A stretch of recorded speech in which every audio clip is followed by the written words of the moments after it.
Hello, welcome back to the channel. It's Wednesday today. Had a hell of a wind again last night. My fence is taking some battering. It really is. Yeah, it's going to be pretty miserable where I'm going to today as well with the looks. I'm heading over towards the northeast to a DA40 dump truck for engine error codes. So for that I need the Scania diagnostic tool, which I don't use too regular. I don't use it a lot. So I've got that down from HQ yesterday, and I've just been in the workshop office there making sure that I've got the latest software version installed on my laptop, which I didn't, so it's a good job I checked. So I've downloaded that, made sure everything's working. I think there's 3 engine management lights or 3 error codes to investigate and diagnose. So we'll go and get a look at that. For the first time ever, I am using my fridge for heating. So this fridge has got a cooling setting, which keeps your stuff cool. It's also got a switch that goes in the opposite way, and it says heat. So what I did this morning was, I got last night's pasta leftovers, put it in there, microwaved it. So it's red hot. Shut the lid on the fridge, clicked it to heating, and that is still warm. Science. Amazing. So we'll see how that goes. It's the first time I've tried it in the heating function. So I'll let you know at lunchtime. Okay, about an hour's drive now to the first job. And then I'd like to get it's optimistic like, but there's a micro digger with an oil leak. To be fair, I still haven't had a drop pin of where the machine is at, so they're desperate to have sent us a drop pin by now. But anyway, we'll see how we get on today. Got a day's work already organised for tomorrow as well. So we've had a slow start to the week, but things are picking up now. So yeah, we'll go and crack on, shall we? Okay, here we are at this DA40. Just chatting to the driver. This keypad has been no bother since we changed that module down there. So that's good. Now when we were last here, we did have these error codes, and they've invited us back to try and sort through them all. The main error code and the biggest problem seems to be this engine position sensor 2. If we look on here in the fault codes, we've got 1, 2, 3, 4, 5 error codes relating to the rotational speed sensor T75. Now I've got a feeling it's a crankshaft position sensor or flywheel position sensor. But what I think we can do is click in engine management here, and sensors and monitors, rotational speed sensor, and we can get location. So it shows me on the engine where it is, and do checks. So we can go from the sensor plug right the way back to the ECU. They're the pins to do a continuity check.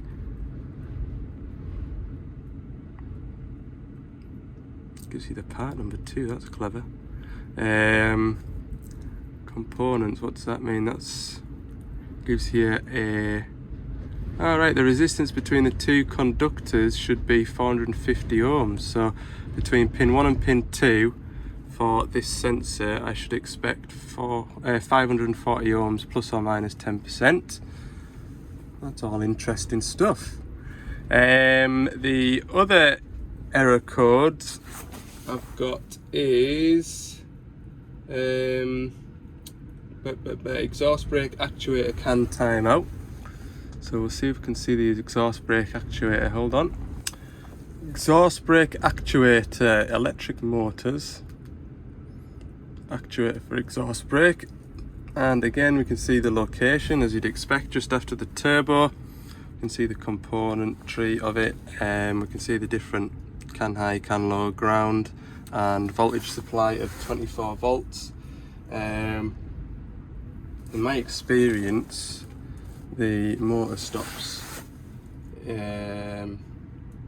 talking via CAN, and it doesn't tell the ECU what position it's in. So we replaced the motor. is what we do. Just like the one we did on that DL350 before Christmas when we had that fan motor as well. That was the exact same error code. So yeah, well, I'm going to have a look at this position sensor anyway, which was over here somewhere. Rotational speed sensor. We'll key off and we'll have a look at the wiring.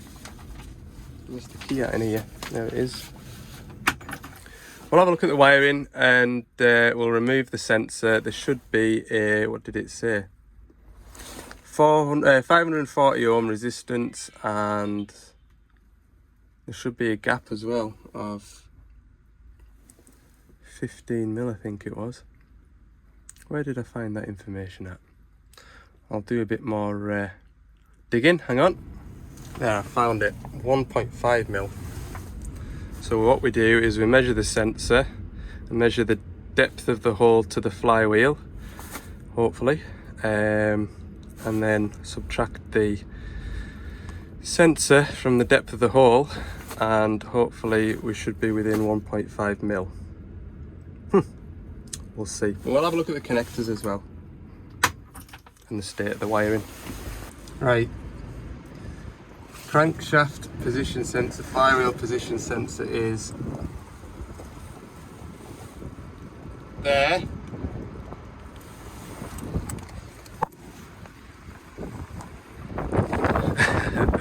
This cab tips up, but oh, sorry for the wind. Hang on. Just come to this side of the engine and see if I can get a better view of the position sensor, but I've noticed there's nothing plugged into that. This is the exhaust brake and it's not plugged in. Why isn't that plugged in, I wonder? Looks like a fairly new unit as well. It looks clean anyway. Why wouldn't that be plugged in?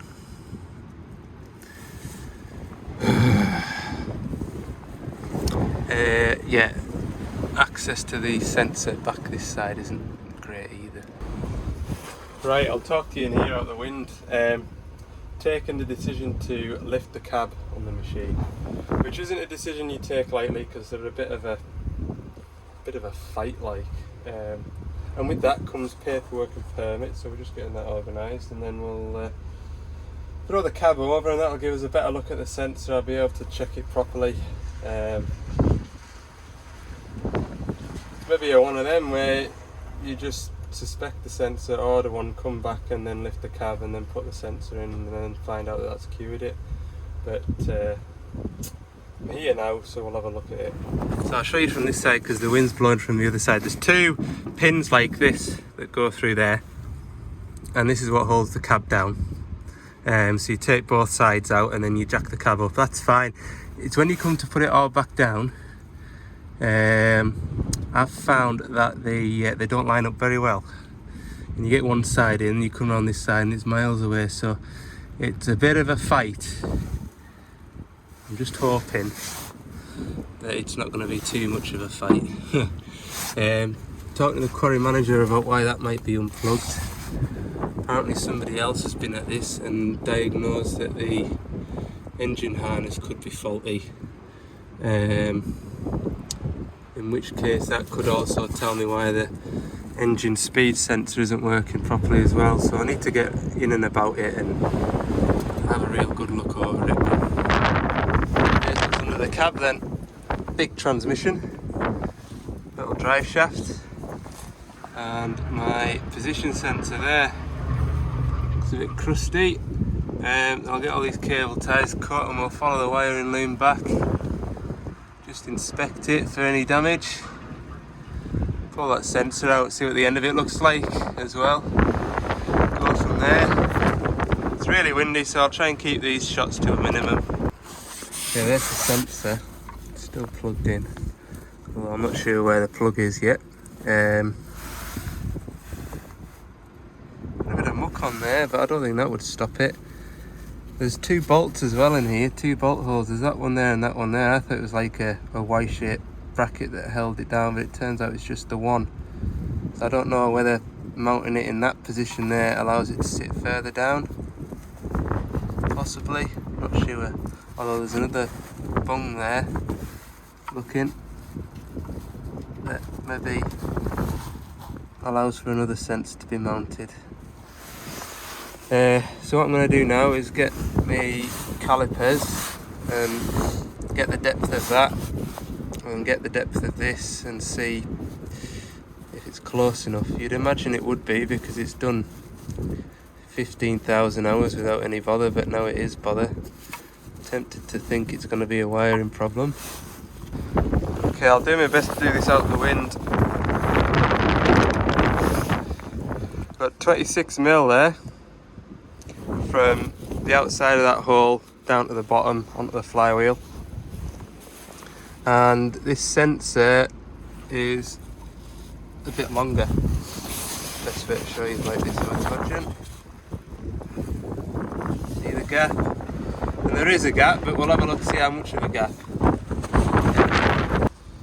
So I make that 24 mil and the distance is 26 out there, and it said a 1.5 mil gap, so it may, see what I would expect is there to be spaces on here, but there isn't. Get little shims to make the distance greater or smaller.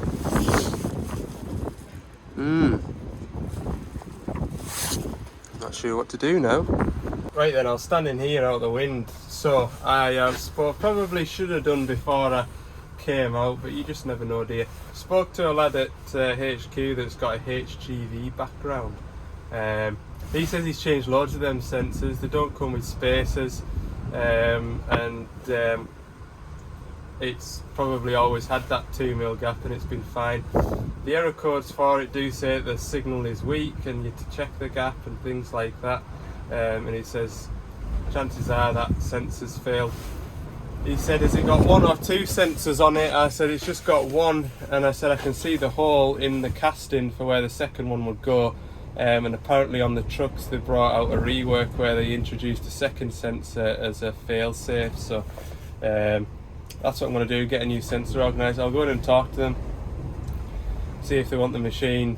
Well, no, I need to plug that exhaust brake actuator back in first, see if that comes back alive or not, see what the crack is there with that. But that's kind of confirmed my suspicions with that sensor, and it goes straight into the ECU as well. So apparently you flick back a couple of clips and then the wires pull out and you feed it all through. So that rules out it being part of a dodgy wiring loom. So yeah, we'll have a look at this exhaust brake actuator. In an ideal situation, we get that sensor for this week, come back and fit it and leave the machine where it's at with the cab up, then I've only got it to do once. Be a good idea. As you can see, cab is back down. I haven't put those pins in yet, and I've had a look at the holes and they're a mile out. So it seems to be when it comes down it twists over to the side like that, so I need to put a pry bar in at this side, shove the whole cab across that way. But I've keyed on and all my exhaust brake faults have gone. I've just got those engine position sensor faults, which is good. I haven't started it yet and it looks like I've got a splash of signal as well. My phone's blinging. That might be the location of this little micro digger with the oil leak. Have a look at that while this loads up. Yeah, rotational speed sensor has still got a fault, which I expected. I'll get a new one of those. We'll start the engine. I don't see why there's any reason we can't.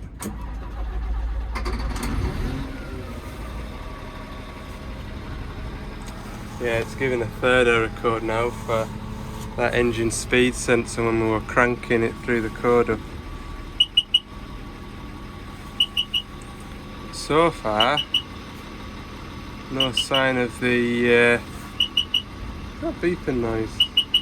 Is that to tell me that the skips up? Probably. So far there's no sign of the what's it called? Exhaust brake, which is strange. Right, final little job is checking the engine exhaust brake. We can do that. by clicking this, and then we can do a condition test. Select next. The exhaust brake actually moves the exhaust brake. Click next. Test information. So it's doing the test. See if it's okay. Okay, so the exhaust brake passed the function test, condition test. I've been on the phone to the boss just now. I need to put this back together and try and head south to this DX10, but it's quite a ride out. Like, see what time it is by the time I've put all this back together. I still haven't had my lunch yet as well, and that's the beauty of sandwiches. You can eat your sandwiches on the go, whereas pasta you have to sit and have it, haven't you? Right, no more talking. Let's put this cab back together, put the bolts in. Hopefully I don't have too much of a fight with that. Yeah, let's get on. Right, outcome of the fridge heater. It's alright. It's not scalding the mouth off us, which is good. It's not roasting hot, but it's warm. It's a warm meal, which is welcome after being out in that cold wind. Hopefully the sound quality isn't too bad. That last video that I did when I was editing it back, oh, it was terrible. I did try and cut a lot of it out, but yeah, sorry about that.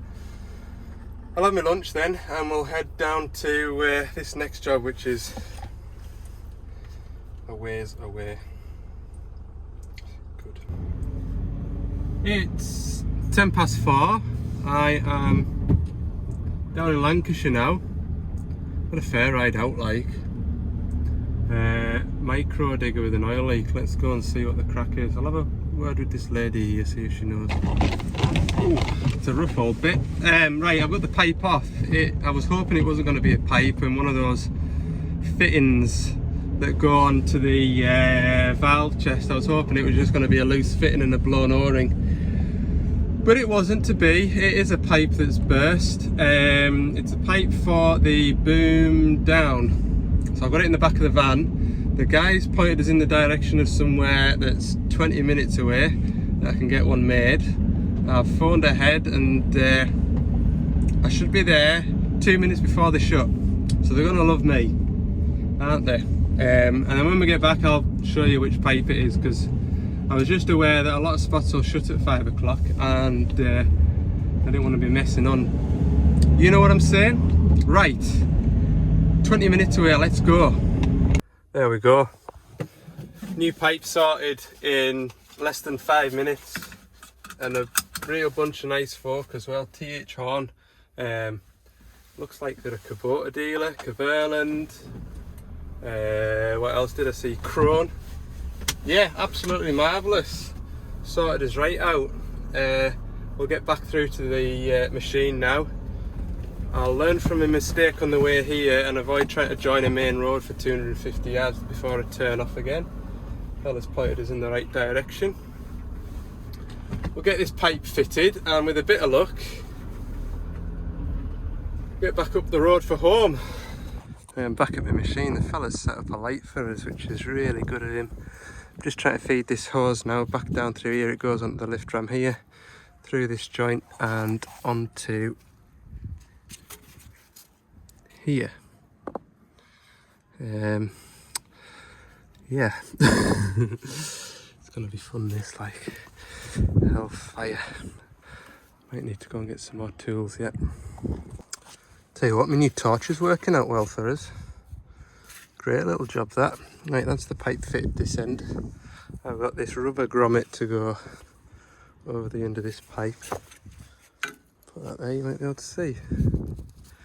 Put that over there. And I need to pull this pipe through. It only needs to go under here. It seems a bit long, but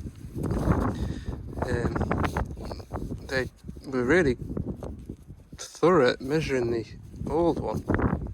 Well, this isn't going to be just straightforward. They were really thorough at measuring the old one, so and the old one did seem an awful distance for where it goes. Anyway, I'll get this put back together. Okay, that wasn't too bad. The worst is yet to come. Putting this back on. You know my thoughts and opinions on these, so I'll put this back on and then you don't have to listen to me swear and struggle. Okay, got it back together nearly. Hang on, I've left them loose. Just going to check it for hydraulic oil. I've got the arm stretched out now. You need a splash in there. Got the wrong end on there, hang on. Right, there we go. Back up and running again. Should probably try and give some a bit of a wipe in here, make it look a bit drier. But it's definitely not leaking anymore anyway, that's the main thing.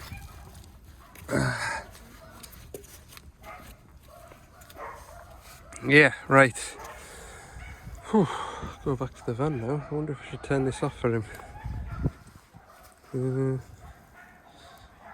Just unplug it, should I? Oh, that's a good plug. There we go. Right. Job's a good one. Whew.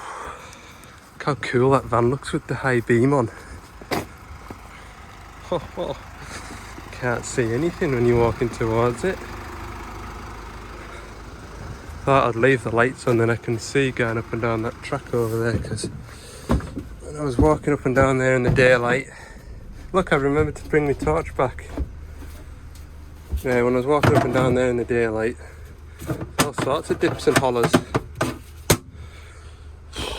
There's the old pipe. Yeah, it's burst somewhere in this wrapping here, because there's no abrasions on it, you know. Anyway, I'll chuck this in here instead of making a mess of my floor.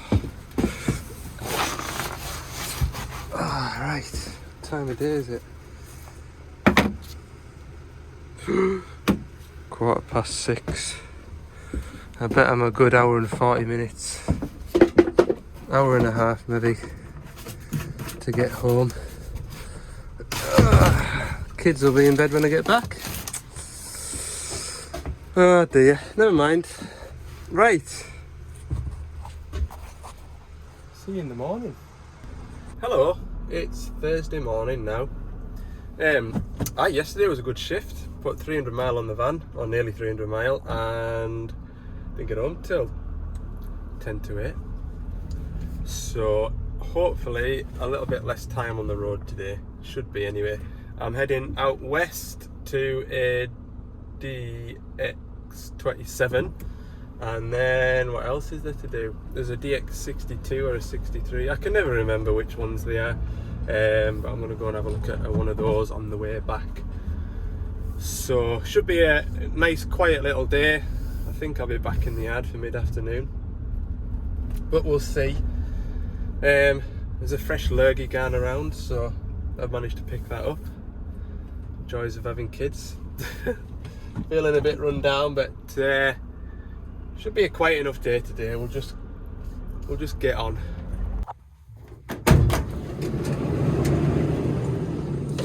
Welcome to the Wild West.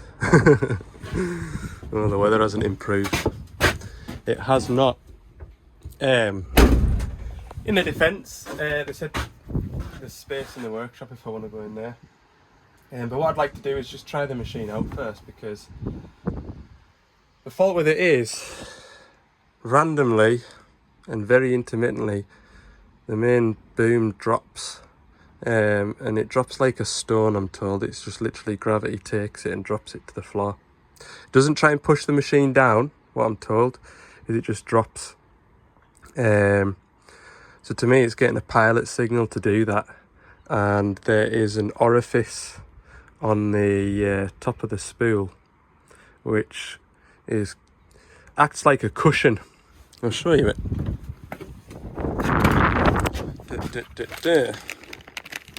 Just looks like a hydraulic adapter, but it's got like a spring inside there, and it's to make the, it's gonna fall over.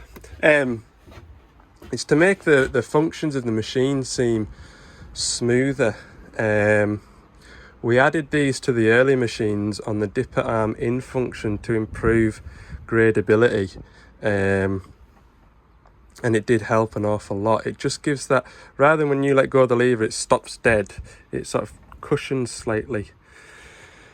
I suspect it's one of these that's a bit faulty and it's just occasionally sticking and keeping the pressure on the spool to drop the boom. That's what I suspect.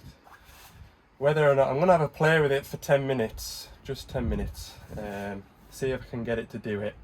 But there doesn't seem to be a kind of run it for half an hour and it'll do it. It doesn't seem to be does it as soon as you start it. It just seems to be very random and intermittent. So I'm gonna replace that and go from there. I think I have had another machine doing similar when I replaced this, and that has cured it to the best of my knowledge. Either that or they just got used to it, but it's not something you want to be getting used to if you've got somebody down a hole and that boom drops. So yeah, that's the plan anyway. I'm going to put a waterproof boiler suit on. I'll have a play with it first and then I'll get suited and booted, keep the cab a bit cleaner. First job is to jump start it. Everything's flickering. Right, we'll get a jump pack on it. Alright, jump packs on it. I'll put money on the alternator being knackered on this. Guarantee it. Although it might have just been sat for a long time. With a radio on or something. Although I don't think the radio can be on without the ignition on. Seems a bit brighter now.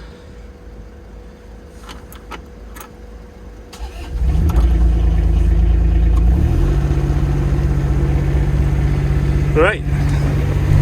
Oh no. Must just be a bad battery or something. Maybe it's been sat for a while, I don't know. But it's charging at 14.5 volts. Right, I'll have a play around with it, see if I can get it to do it. See how the hydraulics feel as well.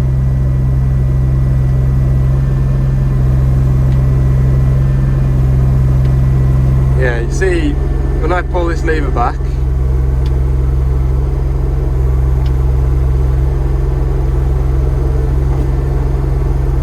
it's quite cushioned. If I put the blade down, it'll feel less jerky.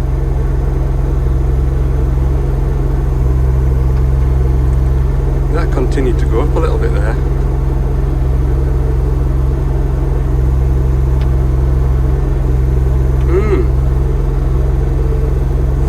I'll have a play around with it. I didn't want to misbehave with me. I've just been digging that stone and then emptying it, loading the bucket out, putting it full stretch, putting the revs down, lifting the pilot lever up, putting the pilot lever down, leaving the arm out stretched with the full bucket. I didn't want to do anything mischievous, so I think I'll pull that side plate off and the belly plate underneath. Valve chest is sort of in that doorway. And I'll replace this little valve. Go from there. The joystick levers don't seem unusual. There's no notchiness about it. The controls of the machine when I was working it, it's actually quite nice, that one to drive, to be fair. So yeah, that's what I'm going to do. Put that on.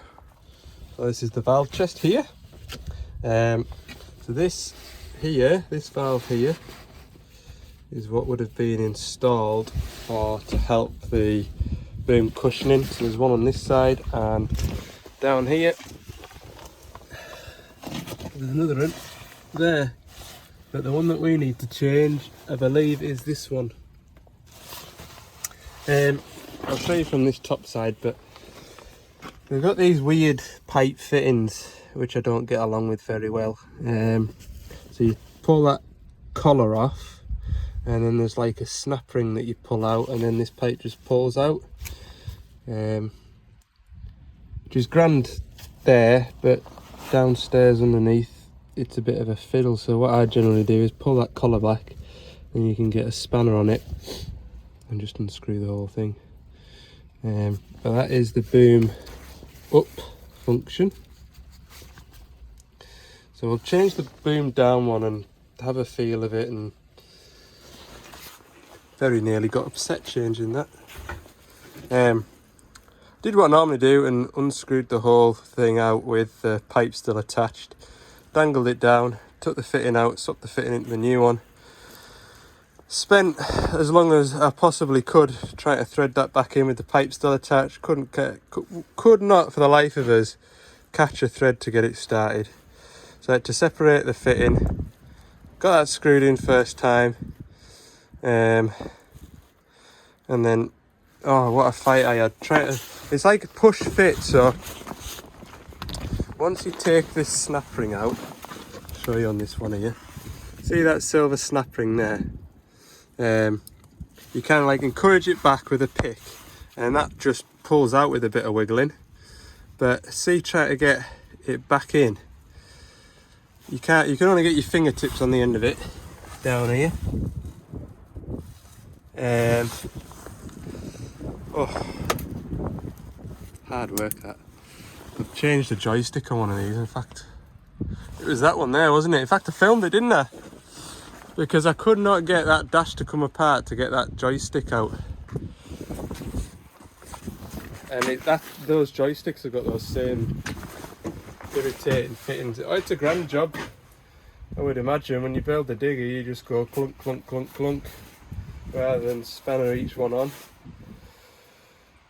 I would imagine as well, if one of those pipes was to go, I wonder if a hydraulic spot's got them sorts of ends on the shelf.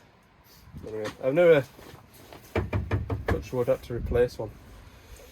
Right, put it back together, I'll have a play with it, see what it feels like. Okay, I've got it going. I've just moved the boom up and down a couple of times, make sure that fitting that I'm pretty sure has clicked in. Make sure that didn't pop out when I moved it. So all plates are back on. I'll have a bit dig, see how it feels, and go from there.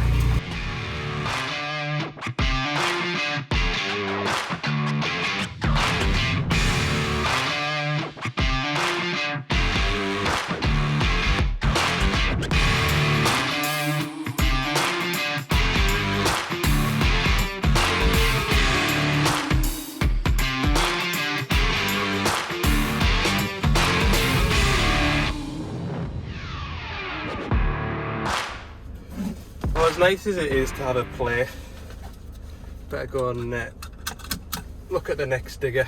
Yeah, it didn't seem to drop. The controls seem nice and smooth, and they are smooth on that one, I must admit.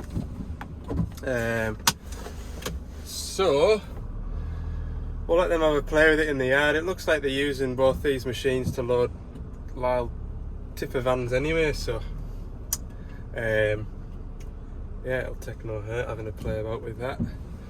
Right, on to the next job. It's back in the direction of the yard, so 20 minutes or so we'll be there. Okay, I'm at this 60, what did I say it was? 62. I've just noticed it's a 62. Got a differential pressure sensor fault for the DPF. I think I've got one on the van, so I might just plug it in and try it. It doesn't look like it's reading too high, but we'll have a look at the rubber pipes as well, see if there's out looking cracked or leaking. It's an intermittent fault though, and it's not active at the moment. Laptop's upset that I've turned the machine off. Right, I'll have a look under that bonnet. Oh, phone's ringing. So that's the old one, and when I tapped it, moisture. Taste it. It's sweet. It's not cooling, I don't think. Anyway, we'll try a new one. See what it does. Looks like that might be it. It's now reading 1.8 kPa instead of 2.7. So that'll keep it happy.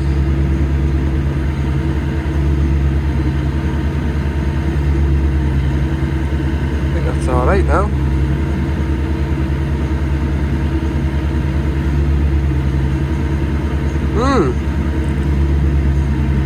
Might be all it needs. It's not going above 1.8. Right, that seems to be right enough now. Put my box of assorted spares away. But we're not done. We're not done. I need to put that on now. I've done my nice clean laptop work. He's saying that the tracking is gutless. The reason for that is there's loads of play in the travel levers before it actually meets the machine. So I'm going to clean his cab out for him and adjust the travel levers. Right, that digger's back to work now. While I was adjusting that fella's travel levers up, I was chatting away to him, and I don't know whether, I'm pretty sure Hewden were a national plant hire firm, I think.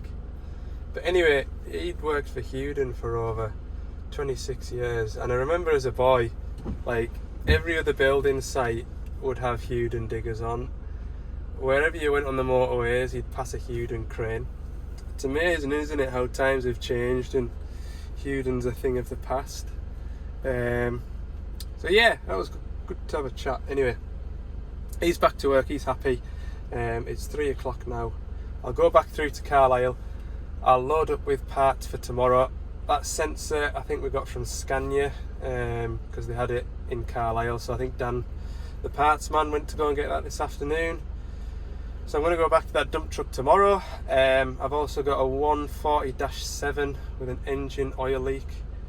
Not too sure how that'll turn out. It might be one of those jobs that spirals out of control, or it might just be a pipe need nipping up, don't know. So I'm going to go and have a look at that as well. I'll round the video up at that for today. Thanks for watching, hope you've enjoyed it, and I'd appreciate it if you click that subscribe button too. Cool, see you in the next one.